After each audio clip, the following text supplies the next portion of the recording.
오늘 로마서 2장 6절에 12절의 말씀을 가지고 참고 선을 행하는 이란 제목으로 우리 한 시간 말씀을 나눕니다. 오늘 성경은 각 사람에게 행한 대로 보응하시겠다고 기록하고 있습니다. 참고 선을 행하여 영광과 존귀와 썩지 아니함을 구하는 자에게는 영생으로 보응하시고, 당을 지어 진리를 쫓지 않고 불의를 쫓는 자에게는 노와 분으로 보응하시겠다는 것입니다. 그러면 그런 보응의 대상이 되는 사람은 누구이겠습니까? 오늘 본문은 첫째는 유대인에게요, 또한 헬라인에게라고 밝히고 있습니다. 유대인은 히브리 사람이고 헬라인은 그리스 사람입니다만, 그렇다고 해서 당시 사람들이 전부 유대인이 아니면 헬라인이었다는 것이 아닙니다. 여기서 말하는 헬라인은 유대인이 아닌 이방인을 가리키는 표현입니다. 앞에서 바울은 헬라인이나 야만이나 지혜 있는 자나 어리석은 자에게 내가 빚진 자라고 말한 바가 있습니다. 이때 그리스도를 모르는 자는 야만인에 대조되는 개념입니다. 또 내가 복음을 부끄러워하지 아니하노니 이 복음은 모든 믿는 자에게 구원을 주시는 하나님의 능력이 됨이라고 했습니다. 첫째는 유대인에게요, 또한 헬라인에게로다고 로마서 1장 16절은 말씀하고 있습니다. 이때의 헬라인은 유대인에 대조되는 개념입니다. 이 세상 사람은 유대인과 유대인이 아닌 사람으로 나누어서 유대인이 아닌 사람을 헬라인이라고 표현을 합니다. 하나님께서는 각 사람에게 행한 대로 보응하시는데 첫째는 유대인에게와 또한 헬라인에게 그렇게 한다라고 말씀하고 있어요. 하나님은 유대인이나 이방인이냐를 구별하지 않고 각 사람이 행한 대로 보응하시겠다는 뜻입니다. 우리는 이런 얘기를 대해서 별 거부감이 없어요. 하지만 당시의 사람들에게는 상당히 충격적인 이야기입니다. 본문은 그런 생각을 하는 사람을 향해서 엄히 선언을 하고 있습니다. 무릇 율법이 없이 범죄한 사람을 율법 없이 망하고, 율법이 있고 범죄한 사람은 율법으로 말미암아 심판을 받는다는 것입니다. 누구라도 유혹에 강한 사람은 없습니다. 누구라도 죄를 지을 수 있는 사람은 많지가 않습니다. 자기가 경건하고 순결해서 죄를 물리치고 이길 수 있는 것이 아니라 하나님과 함께 하신가, 하나님을 바라보는 눈길을 의식하기에 죄를 피할 수 있는 것입니다. 분명히 죄를 저지르는데도 별 탈 없이 지나는 것은 하나님이 모르기 때문일까요? 성경이 괜히 하나님이라는 존재를 가공해서 겁을 주고 있는 것일까요? 하나님은 안 믿는다고 하고 모욕해도 벼락 한 번 친 일이 없습니다. 죄를 저질렀어도 넘어져 코 깨지는 일이 전혀 없어요. 그러면서 죄에 대해서 더 담대해지는 사람들에게 무슨 말씀을 하시나요? 하나님께서 보지 못해서가 아니고 그분이 모르셔서가 아니라 다만 오래 참고 기다리기 때문이라고 밝혀주지 않습니다. 돌이켜 회개하고 용서를 받도록 기회를 제공하심이라는 것입니다. 여러분, 사람이 하나님을 부인하고 거절하며 무수한 범죄 가운데서 살면서도 아무 탈이 없는 인생인 줄 생각하는 모습을 하나님께서 얼마나 무서운 마음으로 바라보시겠는지를 생각해 보십시오. 하나님께서 믿음 없는 나를 얼마나 오래 기다려 주십니까? 하나님께서 범죄를 은폐하며 살아가는 나를 얼마나 안타까이 바라보시겠습니까? 하나님께서 여전히 자기 고집으로 살아가는 나를 오래 참고 기다리고 계세요. 바울 사도는 그런 은혜를 모르고 사는 사람들의 무지를 안타깝게 지적하고 있는 것입니다. 그것은 다만 하나님의 은혜를 놓치고 있는 데에서만 안타까운 것이 아니라 더 심각한 사실은 5절에 기록이 되어 있어요. 다만 내 고집과 회개치 아니한 마음을 따라 진노의 날, 곧 하나님의 의로우신 판단이 나타나는 그날에 임한 진노를 내게 쌓는도다 라고 말씀하고 있습니다. 사람의 죄가 자기만 알고 숨겨지는 것으로 끝난다고 한다면 그나마 다행일 것입니다. 그러나 그렇게 끝나는 죄는 하나도 없어요. 모든 죄에 대해서 그 형벌이 예비되어 있습니다. 낱낱이 알고 계시는 하나님의 기억을 지울 수 있는 것은 아무것도 없다는 것입니다. 우리 모두는 너무 오래전에 지나간 일들에 자기 기억 속에서조차 지어져 버린 죄가, 그 지어져 버린 죄에 대해서 하나님 앞에서 다시 실토하는 과정을 반드시 거쳐야 할 것입니다. 세상 돌아가는 흐름을 보면 우리에게 경고하고 계신 것 같아요. 무엇인가 경고하고 있는 것 같아요. 모든 것이 정상이 아닙니다. 우리는 사실 너무 서두르고 너무 조급합니다. 그러고 보니 우리는 늘 쫓기며 살아가요. 당장 무슨 결과가 나오기를 바랍니다. 우리는 더 많이 벌기 위해서 더 바쁘고 쪼들기는 삶을 살아가고 있습니다. 사람들은 생존과 소유 중심에서 벗어나야 한다고 합니다. 생존과 소유 중심에서 벗어나야 한대요. 이것이 20세기의 인생관이었습니다. 프랑스의 철학자 피에르 상소라는 학자는 인간이 너무 빠르고 너무 성급하다고 지적하고 있습니다. 인간은 이제 긴장을 풀라는 것입니다. 속도를 조절하라는 것입니다. 언젠가 항공주수를 보는데 인터넷이 고장이 났다고 그래요. 야단이 났어요. 은행, 백화점, 쇼핑점, PC방 그뿐이 아니라 여러 가지 불편을 겪는 것을 보았습니다. 인터넷이 없으면 생활이 안 되는 세대가 되어버렸어요. 그런데 우리는 인간의 행복과 삶이 무엇인가 한 번쯤 생각해 보아야 합니다. 사람은 선을 추구하는 삶을 살아야 합니다. 선을 행하면 우리에게 상급을 주시겠다는 것입니다. 악을 행하면 악으로 불행이 만다는 것입니다. 그러나 사람들은 우선적인 것을 먼저 찾아갑니다. 우선적인 것이 무엇입니까? 그게 문제입니다. 우선 편리한 것, 좋게 보이는 것, 또한 서두름 때문에 우리는 매우 분주합니다. 정말 우리는 농사를 한번 지어보면 잘할 것 같아요. 농사를 짓는 사람들은 절대 서두르지 않아요. 기다릴 줄 압니다. 참을성이 있어요. 씨를 뿌려놓고도 몇 달을 기다립니다. 그런데 우리는 너무 성질이 급해요.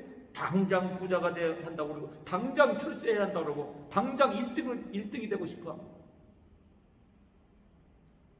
그러나 모든 것은 순위로 살아야 한다는 것입니다. 그런 곳에 삶의 원리가 있습니다. 무엇이 하나님이 기뻐하시는 선이고 악인가를 생각해 보아야 합니다. 물론 악은 행하기가 쉬울 뿐 아니라 매력적입니다. 언젠가 말씀드린 바가 있습니다. 불량식품이 더 맛있습니다. 이런 매력 때문에 많은 사람들이 넘어지고 마는 것이에요. 이제는 윤리학에서도 정신이 없다고 합니다. 무엇이 선이고 악인지 어떤 기준은 이전에는 인간의 양심이 있었어요. 그러나 이제는 인간의 양심도 믿을 수가 없다는 것입니다. 모든 것이 삐뚤어져 있어서 지금은 돈이 선이라고 해요. 우리는 선을 어떻게 규정해야 할까요? 이런 말을 하는 것 자체가 구시대적 사고방식이라고 생각이 됩니다. 이러한 환경에서 우리는 한번 깊이 생각해 보아야 할 것입니다. 사람이 선을 알고도 행치 아니하면 악이라고 했습니다. 이 세상에 의인은 없나니 한 사람도 없다고 했어요. 이 말씀은 대단히 충격적인 말씀입니다. 소돔과 고모라에도 의인 10사람이 없어서 하늘에 불이 내려 망했습니다. 사람은 하나님이 지으신 만물 중에 가장 잘 만드실 것인데도 불구하고 성경은 의인이 없다라고 말씀하고 있습니다. 성경은 인간을 만물보다 거짓됐다고 지적하고 있어요.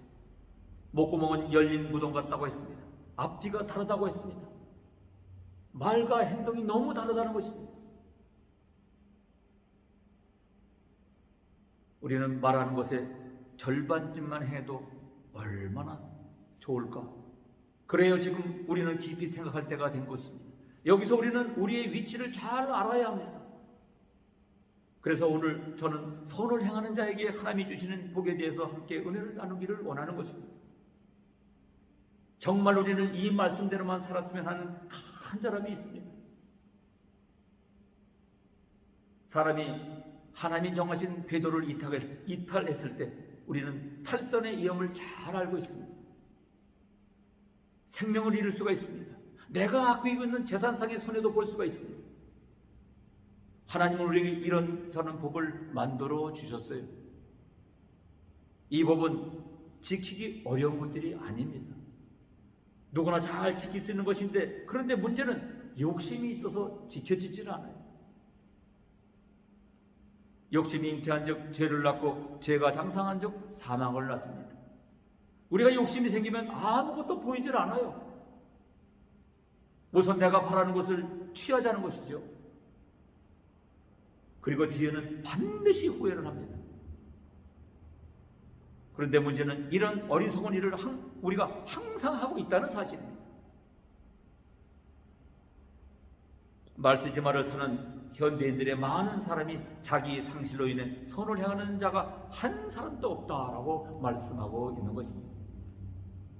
그런데 여기서는 선의 기준이 무엇이냐를 분명히 말씀하고 있습니다. 선의 기준이 무엇이냐? 하나님이십니다. 곧 하나님의 말씀입니다. 선하게 살고자 하는 사람이 있어야 하죠. 선하게 살아야 한다는 것이죠.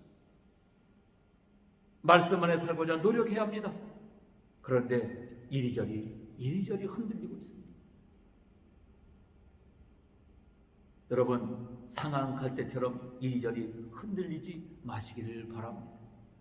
우리에게 희망의 말씀을 하시고 영생하는 길을 말씀으로 열어주시는 하나님 앞에 절대로 절망하거나 자포자기하지 마시기를 바랍니다.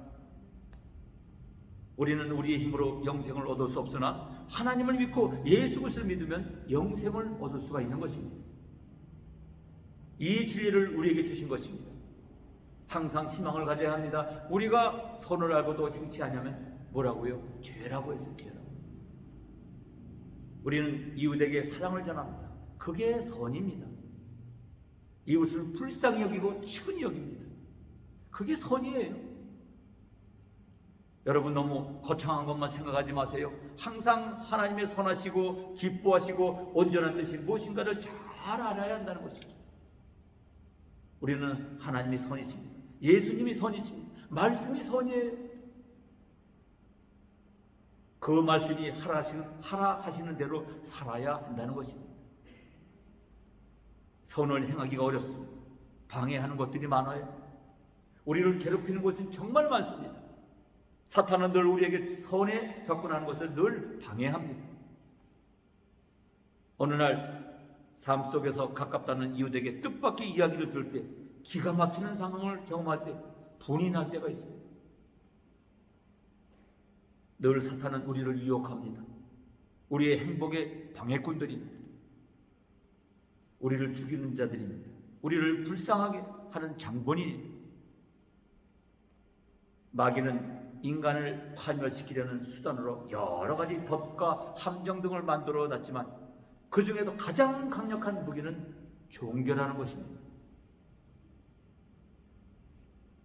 불교, 힌두교, 캐토릭, 이슬람, 하나님을 믿는다고 말하면서도 창조주 대신 조물주를 믿는다고 하는 자들, 성경을 왜곡한 몰몬교, 안식교, 여호와의 증인들, 이런 그룹들, 그뿐만인가요? 공산주의 진화론, 북한의 주체사상, 사탄주의자들도 있습니다. 이 중에 어떤 종교도 진리가 없습니다. 그들이 경전이라는 신봉하는 책 안에 진리를 증명하여 공감을 얻을 만한 것들이 아무것도 없습니다. 모두 진리와 거리가 먼 것들입니다. 모든 인류의 다툼과 쟁취 뒤에는 영적인 다툼이 있습니다.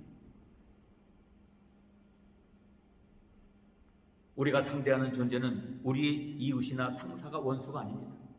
하나님의 나라를 미워하는, 하나님의 성도를 대적하는 영적인 악이라는 것을 우리가 알아야 합니다. 그들이 우리의 진정한 원수이고 적인 것입니다. 하나님은 우리의 원수가 누구인지를 분명히 알기를 원하고 그들을 이기기 위해서 쉬지 말고 기도하라는 것입니다. 하나님은 우리에게 이런 표준을 주셨어요. 사실은 우리가 너무 서두르다 이런 실수들을 많이 합니다. 좀 생각하고 나면 되는데도 불구하고 우리는 사탄의 게임에 넘어지고 또 넘어져요. 금방 무슨 대단한 행복이 올 줄을 압니다. 항상 우리는 이런 위험에서 벗어나지 못해요. 현대사회는 더 빨리만 강조하다가 이런 실수를 많이 합니다. 우리는 더디어도 바른 길을 가야 합니다. 우리는 느린 것을 답답함으로 생각하지만 그러고 보면 후회할 일들이 많아지더란 말입니다. 이제는 인터넷이 현재 문명이 너무 많이 발달되었어요. 이제는 빠른 것이 많이 익숙해져 있어요. 사탄은 이런 데서 우리를 유혹합니다. 편리한 것들이긴 합니다. 그러나 우리는 하나님을 생각해야 합니다. 사울은 이스라엘 통일왕국의 초대 임금이에요. 이스라엘이 블레셋과의 전쟁이 일어났습니다. 그 군대가 해변에 모래같이 많았습니다. 이스라엘 백성이 다 달아나 버렸어요. 숲과 굴과 웅덩이에 다 숨었어요. 오기로 한 하나님의 사람 사무엘이 오지를 않습니다. 임금 사울이 조급해졌어요. 안절부절합니다. 백성들은 사울에게서 다 흩어지고 말았어요. 그는 당황을 합니다. 그는 하나님에게 제사를 드리려고 했어요. 그는 이런 생각을 합니다. 사무엘만 하나님의 사람이냐? 나도 기름 받은 사람, 하나님의 사람이니 난들 왜 제사를 드리지 못해 하는 잘못된 생각을 갖게 되었어요. 제사는 하나님의 사람, 제사장만 하는 행위입니다. 그래 그는 이 위급한 때에 제사를 내가 드린들 하나님께서 잘못이 없다고 생각한 것이죠. 그는 부득이하여 이런 일을 했다고 변명을 했습니다. 하나님은 사무엘을 통해서 사울을 버리신다라고 통보합니다. 이것은 분명히 잘못된 일이었습니다. 사람은 선택을 잘해야 합니다. 이리 가야 할지 저리 가야 할지 선택을 잘해야 합니다. 철학자 사르트는 이런 말을 합니다. 사람은 선택하는 데는 자유다. 그러나 그 선택한 데 책임을 져야 한다는 것입니다. 대단히 중요한 말이죠. 우리는 아무렇게나 행동하는 경우가 대단히 많습니다. 우리는 어떤 행동을 하든지 상관없다고 하는 위험한 생각을 갖고 있습니다.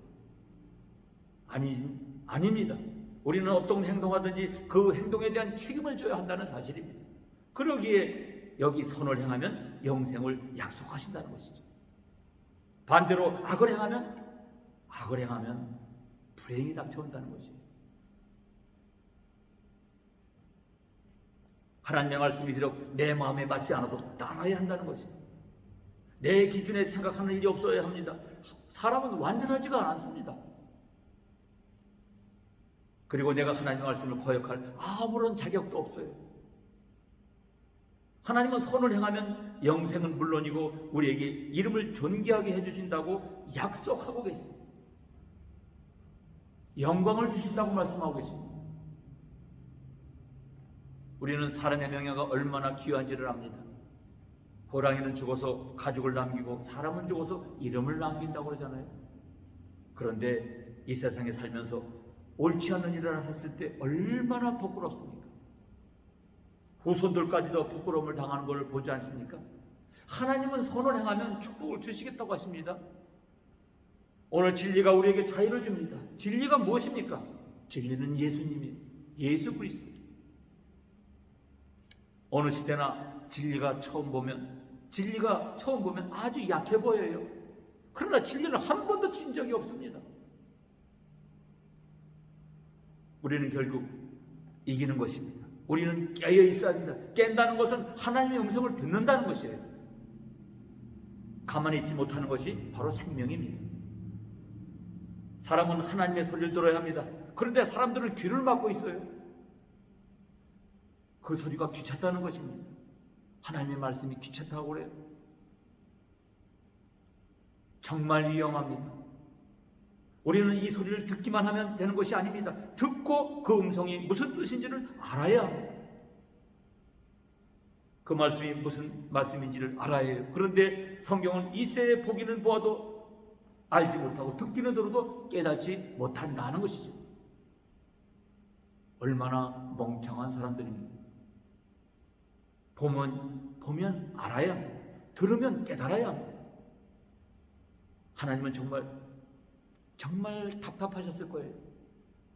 지금도 그렇습니다. 별로 다른 것이 없습니다. 우리는 정말 바보인가요? 아니면 정상인가요? 정상인 것 같은 비정상입니다. 저도 그렇게 생각합니다. 내가 정말 목회다운 목회를 하고 있는지를 늘 고민하고 생각합니다. 바른 목회를 하고 있는지.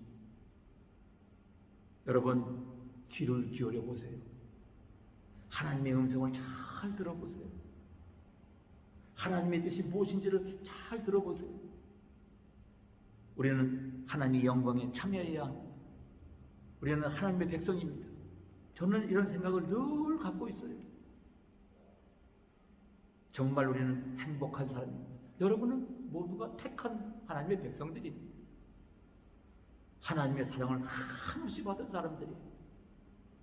이런 영광을 우리는 늘 감사해야 될 줄로 믿습니다. 사실 우리는 이런 행복을 별로 행복이라고 생각하지 않아요. 말씀을 정리합니다. 여러분은 영광의 백성들입니다. 선을 행하면 하나님은 여러분에게 영생을 주십니다. 그리고 높여주시겠다고 해요. 그리고 영광뿐만 아니라 영광에 참여하게 하신다고 그랬어요. 하나님을 믿는 사람들에게 특별한 것은, 하나님은 여러분에게 특별한 것을 기대하지 않으십니다. 정말 평범한 삶을 요구하세요. 그것은 선한 삶입니다. 말씀 아래 사는 선한 삶. 그 선의 기준은 인간이 아닙니다. 바로 하나님이십니다. 우리 예수 그리스도이십니다. 오직 믿음, 오직 예수, 하나님 말씀대로 삶으로 하나님의 영광에 참여하였습니다. 주님과 함께 항상 승리하시는 여러분 모두가 되시기를 주님으로 축복합니다. 기도하겠습니다. 좋으신 아버지, 악한 세상에 살아가고 있지만 허물 많은 인생들에게 구원의 축복을 주시고 주님의 장중에 붙잡으시고 의의 열매를 믿는 아버지 하나님의 성민, 선이 무엇인지를 알고 선하게, 어디서나 바르게 선하게 오직 예수만을 믿고 살아가는, 말씀 뜻대로 살아가는 우리 한 사람 한 사람 모두가 될 때 우리 한 사람을 통해서 이 땅 구석구석이 변화되는 놀라운 역사가 있을 줄로 믿습니다. 2021년이 이제 저물어 갑니다. 연말입니다. 마음을 정돈하고 오늘까지 함께 하신 하나님을 생각하면서 하루하루의 삶을 선하게 열매 맺는 사랑하는 성도들 모두가 되게 하여 주옵소서. 존귀하신 예수 그리스도 이름으로 감사하며